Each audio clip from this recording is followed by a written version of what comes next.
Imagine you're scrolling through YouTube late at night, hunting for that perfect nostalgia hit, when a thumbnail flashes across your screen, a roaring T-Rex framed by retro neon, promising 30 little-known secrets behind Jurassic Park, 1993. Your thumb hesitates, heart skips a beat, and click, you're transported back to that popcorn-scented moment when dinosaurs first thundered across a 40-foot screen. But tonight, we're tearing the Velociraptor pen wide open and letting every untamed story charge straight at you. Strap in, because over the next few minutes you'll learn how malfunctioning animatronics nearly devoured the cast, why a tortoise's romantic life is forever immortalized in cinema history, and how a single Dallas test screening sent 5 minutes of expensive dino footage to the cutting room floor. Ready? Lights down, night vision goggles on, and remember, objects in this video may be more mind-blowing than they appear. The Wizard of Oz was a directorial mosaic shaped by the hands of Victor Fleming, George Cukor, King Vidor, and Mervyn LeRoy due to scheduling conflicts and creative demands.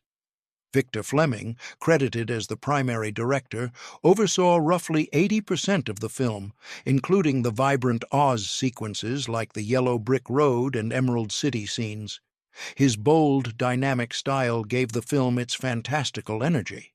However, George Cukor briefly stepped in early in pre-production, serving as an interim director.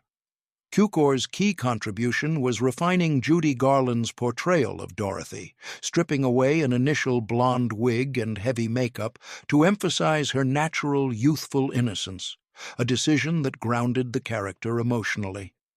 King Vidor was brought in later to direct the Kansas sequences, including the iconic over-the-rainbow scene, after Fleming was urgently reassigned to helm Gone with the Wind, 1939, another MGM blockbuster. Vidor's understated, almost pastoral approach to Kansas, shot in sepia-toned black and white, provided a stark contrast to Oz's technicolor splendor, enhancing the film's narrative arc. Mervyn LeRoy, the film's producer, also directed a few transitional scenes to keep production on track. This multi-director effort was highly unusual for a major Hollywood film, reflecting the chaotic yet ambitious nature of the project. The seamless blending of their contributions, despite behind-the-scenes tensions, speaks to the strong oversight by LeRoy and the shared vision of adapting L. Frank Baum's novel. The director's collaboration ensured the film's cohesive tone, balancing whimsy with emotional depth, and set a precedent for large-scale productions navigating creative turnover. Judy Garland's casting as Dorothy Gale, at the tender age of 16, was a pivotal moment in her career, but she was MGM's third choice for the role. The studio initially pursued Shirley Temple, the reigning child star at 20th Century Fox, whose dimpled charm and singing talent seemed perfect for Dorothy. Fox, however, refused to loan Temple, prioritizing her starring roles in their own films like The Little Princess, 1939. MGM then considered Deanna Durbin, a Universal actress with a polished operatic voice, but at 17, her mature demeanor and sophisticated stage presence clashed with Dorothy's naive, farm girl essence. Garland, already under contract with MGM, was cast somewhat reluctantly, as executives doubted her ability to carry a lead role. Some worried her slightly older age and less conventional beauty, she was described as chubby by studio standards, might not resonate with audiences expecting a younger, more angelic heroine. Garland's raw emotional depth, particularly in her heart-rending delivery of Over the Rainbow, proved transformative. Her performance, blending vulnerability and resilience, not only won over audiences but also earned her a special Juvenile Academy Award in 1940. The role catapulted her from a supporting player in films like Pigskin Parade, 1936, to a global star, though it came with intense studio scrutiny that shaped her tumultuous career. Buddy Ebsen, originally cast as the Tin Man, suffered a life-threatening health crisis that forced his exit from the film just 9 days into principal photography.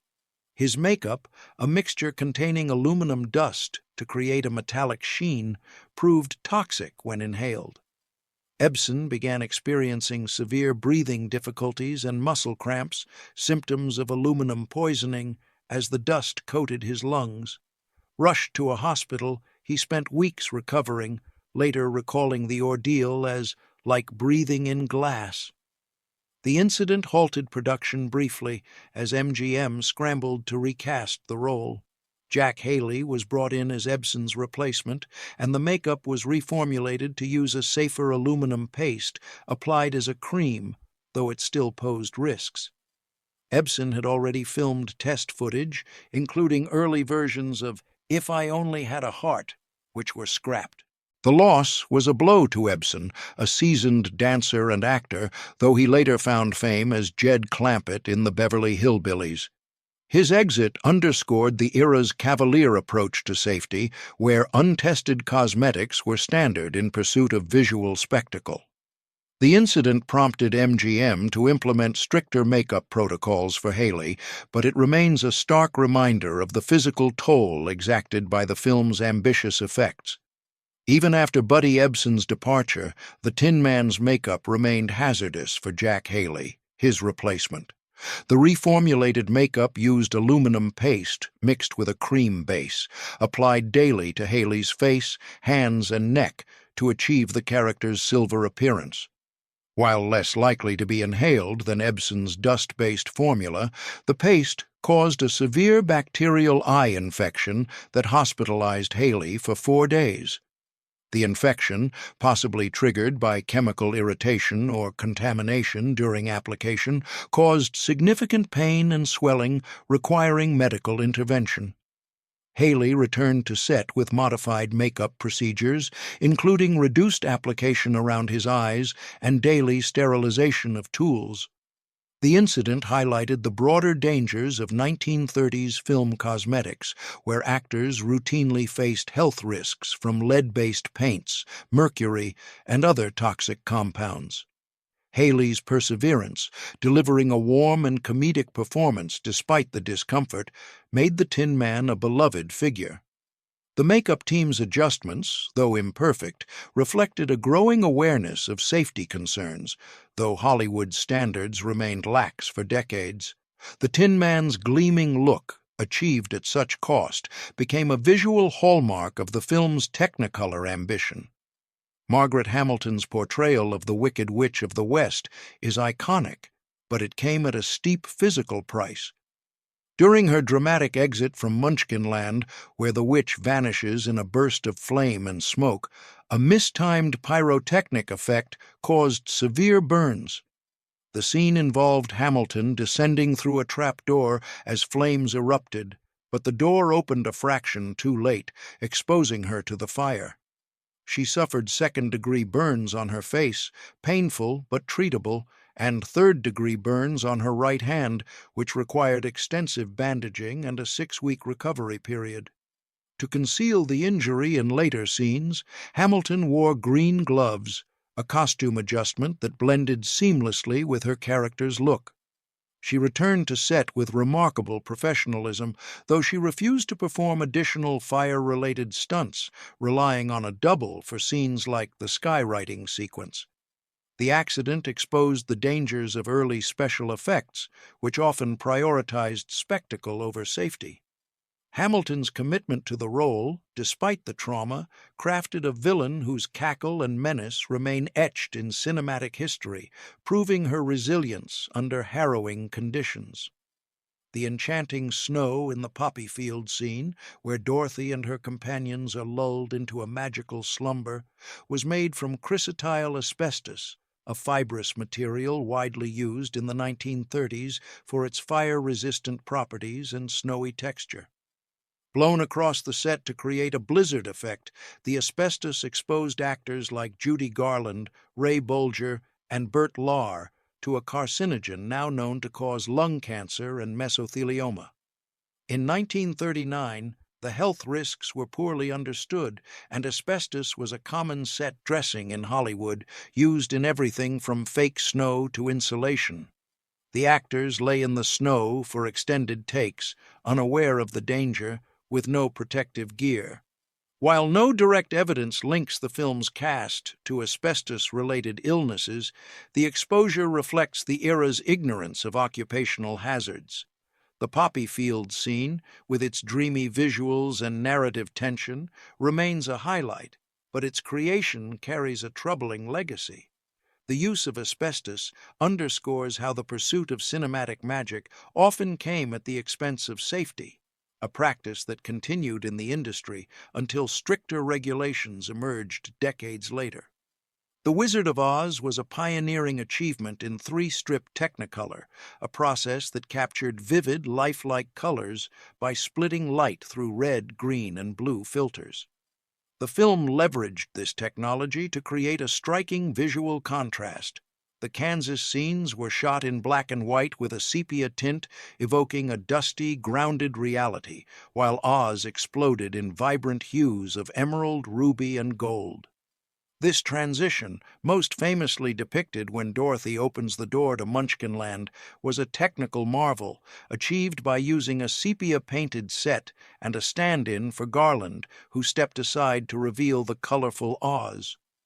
The production cost $2.7 million, about $60 million in 2025 dollars, 20% over budget, largely due to Technicolor's demands, massive cameras, intense arc lighting, and specialized film stock. The lighting raised set temperatures to 100 degrees Fahrenheit, challenging actors and crew. The film's innovative use of color not only dazzled 1939 audiences, but also set a new standard for visual storytelling, influencing classics like Singin' in the Rain, 1952. Its Technicolor legacy remains a cornerstone of its enduring appeal, showcasing cinema's power to transport viewers to fantastical worlds. To make 16-year-old Judy Garland appear younger and more childlike as Dorothy, MGM subjected her to a punishing regimen. She was fitted with a tight corset that constricted her breathing and movement, designed to flatten her figure and mimic a pre-adolescent silhouette.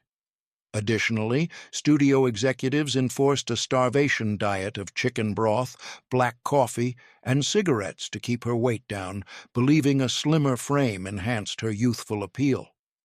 Wardrobe assistants monitored her intake, often removing food from her plate, while cigarettes were encouraged to suppress her appetite, introducing her to nicotine addiction. These measures, combined with the grueling filming schedule, took a severe toll on Garland's physical and mental health, laying the groundwork for her lifelong struggles with eating disorders and substance abuse. The corset, custom-made to be invisible under her gingham dress, caused discomfort during dance sequences, yet Garland's radiant performance never betrayed her suffering. This treatment reflects Hollywood's brutal standards for female stars in the 1930s, where image control trumped well-being, a practice that scarred Garland but failed to dim her incandescent talent. Terry, the female cairn terrier who played Toto, was a canine star whose $125 per week salary, about $2,800 in 2025 dollars, outstripped the earnings of many human actors on set. For comparison, some Munchkin actors, who faced logistical challenges and long hours, earned $50 to $100 weekly. Terry's high pay reflected her critical role in the story, Dorothy's loyal companion, and the complexity of training an animal to perform reliably in chaotic scenes. Trained by Carl Spitz, a Hollywood animal expert, Terry executed precise actions like staying still during the cyclone sequence and reacting to cues amid pyrotechnics. Her presence required multiple takes, as she occasionally wandered off script, but her charm endeared her to the cast and crew. The salary disparity sparked mild resentment among some actors, particularly the Munchkins, though Terry's professionalism justified her cost. Appearing in over a dozen films, including Bright Eyes, 1934, with Shirley Temple, Terry found her defining role in The Wizard of Oz. Toto's enduring popularity underscores the power of animal characters to steal hearts, making her paycheck a small price for her contribution to the film's magic. A dark urban legend claims that a Munchkin actor committed suicide on set, with a hanging figure supposedly visible in the background of the scene where Dorothy, the Scarecrow, and the Tin Man skip toward the Emerald City. This myth, fueled by grainy early prints of the film, has been debunked by Snopes and film historians. The figure is actually a bird, likely an emu or crane, borrowed from the Los Angeles Zoo to enhance Oz's exotic atmosphere. In restored prints, the bird is clearly seen flapping its wings, dispelling the grim rumor. The myth likely arose from the film's intense production and cultural mystique, amplified by analog film's visual ambiguities. The Munchkinland set, filled with colorful props and animals, was designed to feel alive and fantastical, but the bird's silhouette sparked decades of speculation. The debunking required frame-by-frame analysis, a testament to the film's enduring fascination and the public's appetite for behind-the-scenes intrigue. This incident highlights how early cinema's technical limitations could birth enduring misconceptions, adding a layer of mystery to the film's legacy. The flying monkeys, the wicked witch's menacing minions, were brought to life by actors suspended on thin piano wires to simulate flight. The effect was visually striking but dangerous, as the wires frequently snapped under the actor's weight, causing falls that resulted in bruises, sprains, and broken bones. At least one actor was hospitalized with a serious injury, and others required on-set medical attention. The performers, often stage acrobats or vaudeville veterans, wore heavy costumes with prosthetic wings, adding strain to the fragile rigging. Safety measures were minimal, typical of 1930s filmmaking, with no harnesses or padding to cushion falls.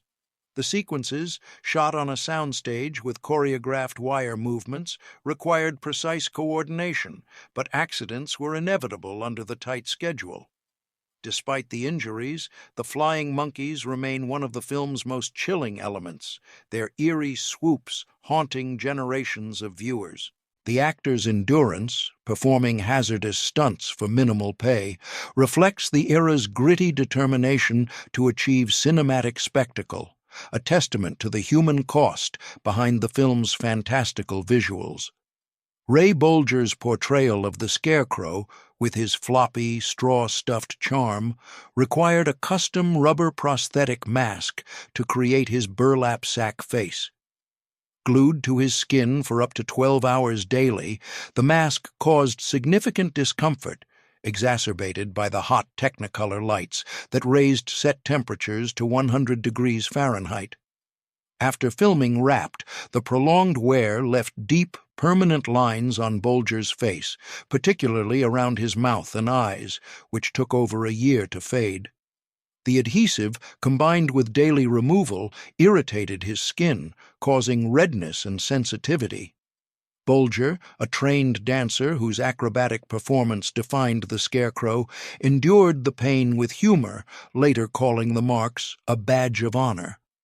His commitment extended to mastering the character's loose-limbed movements, inspired by vaudeville and his own choreography. The prosthetic, molded by MGM's makeup team, was a technical achievement, but a physical burden, underscoring the sacrifices actors made for the film's visual authenticity. Bolger's Scarecrow remains a joyful highlight. His face marks a hidden testament to his dedication. Bert Lahr's cowardly lion costume, crafted from real lion pelts and lined with heavy padding, weighed approximately 90 pounds, making it one of the most grueling outfits in the film. Under the intense Technicolor lighting, which pushed set temperatures to 100 degrees Fahrenheit, Lahr sweated profusely, losing up to 3 pounds of water weight daily. The pelts, sourced from taxidermy suppliers, were authentic but odorous and retained heat, requiring 2 wardrobe assistants to help Lahr in and out. Cooling tents and fans offered little relief, and Lar needed frequent breaks to avoid heat exhaustion, with costume changes to manage soaked fabric. A vaudeville legend, Lar channeled his comedic timing into the lion's blustery yet tender performance, but the costume restricted his movement, forcing him to adapt his exaggerated gestures. His ability to deliver iconic lines like "put 'em up" under such conditions showcased his professionalism. The costume's weight and heat were a daily ordeal, but Lar's larger-than-life portrayal made the lion a fan favorite, proving his resilience in the face of physical hardship. Over the Rainbow, the film's emotional cornerstone, was nearly excised by MGM executives who deemed its slow tempo and operatic style unsuitable for a Kansas farm girl. They argued it disrupted the film's pacing and risked boring audiences, especially in the barnyard setting. Producer Arthur Freed, a songwriter with a keen musical instinct, and vocal coach Roger Edens, who worked closely with Judy Garland, fiercely advocated for its retention. They convinced studio head Louis B. Mayer that the song captured Dorothy's yearning, setting up her journey to Oz. Edens coached Garland to deliver a raw, vulnerable performance, emphasizing emotion over polish. The song's survival was a triumph, earning the 1939 Academy Award for Best Original Song and later ranking #1 on the AFI's 100 Years, 100 Songs list. Its near removal reflects the tension between artistic vision and commercial pressures in Hollywood, with Freed's persistence ensuring a legacy-defining moment. Over the Rainbow became Garland's signature, a timeless anthem of hope that resonates across generations. Composer Harold Arlen crafted the melody for Over the Rainbow in a moment of serendipity, parked outside Schwab's drugstore in Hollywood. The haunting, simple tune came to him suddenly, and he scribbled it down before refining it with lyricist Yip Harburg. Harburg's poetic lyrics, evoking dreams and escape, perfectly matched Arlen's melody, creating a song that captured Dorothy's longing and resonated with Depression-era audiences. Arlen, known for his intuitive composing style, drew on jazz and blues influences, while Harburg infused the words with Baum's themes of hope. The song's creation, born in a mundane setting, has become a legendary anecdote, symbolizing the magic of artistic inspiration.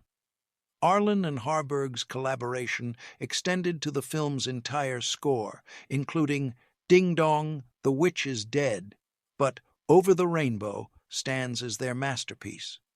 Its emotional depth and universal appeal made it a cultural touchstone, recorded by countless artists and cementing the film's musical legacy.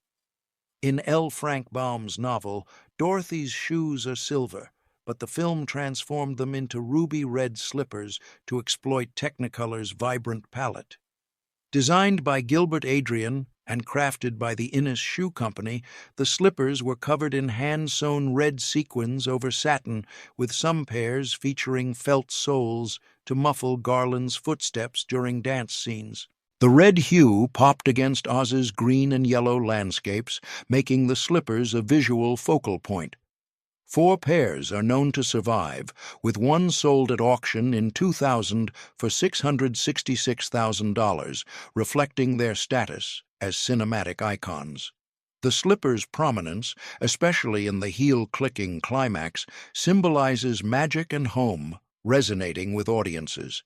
Their creation required meticulous craftsmanship, as sequins were applied individually to catch the light. Housed in museums like the Smithsonian or private collections, the slippers remain prized artifacts, their ruby glow a testament to the film's innovative use of color and storytelling. In August 2005, a pair of ruby slippers on loan to the Judy Garland Museum in Grand Rapids, Minnesota, was stolen in a brazen smash-and-grab theft. Valued at $1 million, the slippers vanished, sparking a 13-year mystery that captivated fans and media. The FBI recovered them in 2018 through a sting operation, apprehending a local man who attempted to ransom them. The thief, convicted in 2019, had underestimated the slipper's cultural significance. The Judy Garland Museum, located in Garland's hometown, had insured the slippers, but their sentimental value to fans was immeasurable. The recovery involved undercover agents posing as buyers, a dramatic resolution that underscored the slippers' status as priceless relics. The saga highlighted the challenges of protecting film memorabilia and the passionate fandom surrounding The Wizard of Oz. The slippers' return was celebrated as a victory for cultural preservation, reinforcing their enduring allure as symbols of cinematic magic. Margaret Hamilton's transformation into the Wicked Witch required a copper-based green makeup, developed by Max Factor to hold up under Technicolor lighting. The compound, applied daily with a sponge, was toxic and flammable, posing risks near the set's pyrotechnics. Careful application and removal were essential to avoid inhalation or ignition, but traces of the green pigment lingered on Hamilton's skin for weeks, causing mild irritation. The makeup, paired with a prosthetic nose and chin, took hours to apply, turning Hamilton into a ghastly figure. Its copper content, while effective for vivid color, was typical of early cosmetics that prioritized effect over safety. Hamilton's commitment to the role, enduring the discomfort and health risks, crafted a villain whose green visage is instantly recognizable. The makeup's lingering residue became a badge of her dedication, with Hamilton joking about staying green long after filming. Her transformation remains a testament to the film's groundbreaking visual artistry, achieved at significant personal cost. To depict the Tin Man's tears in the scene where Dorothy oils his joints, the effects team used chocolate syrup instead of water, as water was invisible against Jack Haley's silver makeup. The dark syrup, squeezed from an oil can, created a convincing rust effect, adding emotional depth to the Tin Man's plea for a heart. The solution was a clever workaround, typical of the film's resourceful practical effects. The syrup was applied carefully to avoid smudging Haley's makeup, and the scene was shot quickly to prevent drying. Haley's heartfelt performance, combined with the visual trick, made the moment poignant, reinforcing the Tin Man's quest for humanity. The technique, later used in other films for metallic characters, showcased MGM's ingenuity in overcoming technical challenges. The rust tears remain a subtle but powerful detail, enhancing the Tin Man's vulnerability and endearing him to audiences. Bert Lahr's cowardly lion tail, part of his 90-pound costume, was animated by a stagehand using a fishing line suspended from a catwalk above the set. The stagehand tugged the line to create lifelike swishing and twitching, syncing with Lahr's comedic gestures and roars. The low-tech effect required precise choreography as the stagehand watched Lahr's movements to time the tail's actions. The tail's animated quality enhanced the lion's larger-than-life persona, adding to his expressive performance. The technique, though simple, was a practical marvel, reflecting the film's reliance on handcrafted effects over modern CGI. Lahr's ability to perform under the costume's weight while coordinating with the tail's movements showcased his theatrical skill. The tail's lifelike motion remains a charming detail, contributing to the lion's enduring appeal as a blend of bluster and heart. Judy Garland's blue and white gingham dress, designed by Adrian, was hand-dyed and distressed to achieve a faded, lived-in look that reflected Dorothy's humble Kansas roots. The cotton fabric was chosen for its soft texture and ability to hold color under Technicolor lighting, with subtle weathering added to suggest wear from farm life. Multiple dresses were created to accommodate Garland's corset and the physical demands of filming, including dance sequences and stunts. The gingham pattern, carefully scaled to avoid overwhelming Garland's frame, became an iconic symbol of Dorothy's simplicity. The dress's authenticity grounded her character, contrasting with Oz's opulent costumes and making her relatable to audiences. Adrian's attention to detail, from the pinafore's stitching to the blouse's puff sleeves, ensured the dress felt like a real girl's garment, not a costume. Its design remains one of cinema's most recognizable, embodying the film's heartland spirit. The film cast over 124 little people as Munchkins, one of the largest ensembles of little people in film history at the time. Recruited from across the U.S., many were vaudeville or circus performers, bringing vibrant energy to Munchkinland. Housed in Culver City hotels near MGM's studios, some required chaperones due to young age or mobility challenges, with the studio providing a liaison to manage logistics. Coordinating their schedules, costumes, and performances was a monumental task, given the era's limited accessibility accommodations. The Munchkins' colorful costumes, designed to pop in Technicolor, required extensive fittings, and their choreography in songs like Follow the Yellow Brick Road demanded precision. Despite stereotypes and occasional mistreatment, their talent shone through, creating a memorable sequence. The logistics, though daunting, paid off in Munchkinland's whimsical charm, a testament to the performers' resilience and the film's ambitious scope. Frank Morgan showcased his versatility by playing 5 roles: the Wizard of Oz, Professor Marvel in Kansas, the Emerald City Gatekeeper, the Carriage Driver, and the Wizard's Guard. His performances, ranging from bombastic to heartfelt, tied the Kansas and Oz worlds together, reinforcing the theme of illusion versus reality.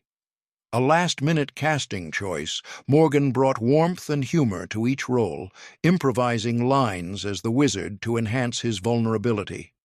His kindly Professor Marvel, skeptical gatekeeper, and flamboyant driver added continuity, suggesting parallels between Kansas and Oz. Morgan's multi-role performance, a rarity in major films, required distinct costumes and vocal shifts, showcasing his stage-honed skills. His work remains a subtle but essential thread, grounding the film's fantastical narrative in human connection and earning him a lasting place in its legacy. The Technicolor lighting, essential for the film's vibrant colors, generated extreme heat, with set temperatures often reaching 100 degrees Fahrenheit. Actors in heavy costumes like Burt Lahr, Lion, and Margaret Hamilton, Witch, suffered dehydration and heat exhaustion, with several fainting during long takes. Lahr's 90-pound lion pelts and Hamilton's wool robes were particularly oppressive, requiring frequent breaks and costume changes to manage sweat-soaked fabric. Cooling tents and fans were inadequate against the massive arc lights, which trapped heat in the sound stages. The heat slowed filming, contributing to the budget overrun, but the actors' endurance ensured high-energy performances. Garland, corseted and underfed, faced additional strain, yet her radiance never faltered. The hot conditions were a daily challenge, but the crew's commitment to Technicolor's visual splendor produced a film whose colors remain unmatched, a testament to their perseverance. MGM handlers gave Judy Garland amphetamines to sustain her energy during 12-hour shooting days and barbiturates to induce sleep, a common studio practice to manage grueling schedules. Started at 16, this regimen marked the beginning of Garland's lifelong addiction, contributing to her health issues and death at 47. The drugs, administered without medical oversight, were mixed with her restricted diet and cigarettes, creating a toxic cycle. Handlers, under pressure to keep her productive, prioritized output over well-being, reflecting MGM's exploitative culture. Garland's addiction became a tragic hallmark of her career, overshadowing her talent. Her ability to deliver a luminous performance under such conditions is a testament to her strength. But the film's production carries a dark legacy of studio abuse, highlighting the human cost of Hollywood's golden age. The Wizard of Oz earned about $3 million at the box office against a $2.7 million budget, but high marketing and distribution costs led to an initial loss for MGM. The Depression-era economy limited ticket sales despite critical acclaim. The film's financial success came through re-releases, starting in 1949, which capitalized on Garland's rising fame and lucrative TV broadcasts. The 1949 re-release marked its recovery, with subsequent decades turning it into a commercial juggernaut. The initial disappointment underscores the risk of its ambitious budget, one of the highest of its era. Its eventual profitability, driven by audience love and cultural staying power, proves the value of investing in quality storytelling and technical innovation, making it a case study in long-term cinematic success. First aired on CBS on November 3, 1956, The Wizard of Oz became an annual TV tradition, peaking at 53 million viewers in 1959 as color TVs amplified its Technicolor brilliance. The broadcasts, often tied to holidays, made it a shared generational experience, embedding lines like, "There's no place like home," in the cultural lexicon. Families gathered yearly, with the film's scheduling fostering a sense of ritual. The rise of color television in the 1960s enhanced its visual impact, reinforcing its status as a masterpiece. The tradition continued into the 1990s, though home video reduced broadcast frequency. The TV legacy transformed the film from a cult classic to a cultural institution, with its accessibility ensuring its place in American households and its influence on popular culture, from parodies to musicals. The film streamlined L. Frank Baum's 1900 novel The Wonderful Wizard of Oz for cinematic impact, omitting elements like the Golden Cap, which controls the flying monkeys, the Quadlings, a southern Oz race, and Dorothy's silver shoes, changed to ruby slippers for Technicolor. Subplots, such as encounters with the Hammerheads and China Country, were cut to focus on Dorothy's core journey. The film framed Oz as a dream, implied by Dorothy's concussion, unlike the book's real Oz. Screenwriters Noel Langley, Florence Ryerson, and Edgar Allan Wolfe condensed the episodic novel into a 2-hour family-friendly narrative. These changes, while controversial among Baum purists, made the story accessible, ensuring the film's version of Oz became definitive. The simplifications prioritized emotional resonance, cementing the film's universal appeal over the novel's sprawling fantasy. Margaret Hamilton modeled her Wicked Witch's cackle on silent film villainesses like Theda Bara, crafting a theatrical, menacing tone. Her voice was pitch-shifted slightly higher in post-production using early analog sound editing, giving it an otherworldly, piercing quality. The adjustment, done manually, enhanced lines like, "I'll get you, my pretty," making them unforgettable. Hamilton's stage experience informed her exaggerated delivery, balancing fright with camp to stand out against the film's lighter moments. The voice's distinctiveness, amplified by the pitch shift, made the witch a sonic icon, her cackle echoing in pop culture. The technical innovation, though subtle, showcased 1939's advancing sound design, contributing to the film's immersive atmosphere and the witch's terrifying legacy. In 1989, the Library of Congress selected The Wizard of Oz for the inaugural National Film Registry, recognizing its cultural, historical, or aesthetic significance. Its inclusion highlighted its role in advancing Technicolor and its universal appeal. In 2007, the American Film Institute ranked it number 6 on its 100 Greatest American Films, behind Citizen Kane and Casablanca. The registry selection ensured preservation of its deteriorating prints, safeguarding a cinematic landmark. The film's influence spans adaptations like Wicked and countless references in media. Its technical achievements, emotional depth, and cultural staying power make it a touchstone of American cinema, with its registry status affirming its place as a treasure for future generations. And there you have it. 30 behind-the-scenes bites juicier than a goat leg dangling over a T-Rex enclosure. If you felt your inner 9-year-old clutching the seatbelt, smash that like button harder than Nedry slammed his desktop.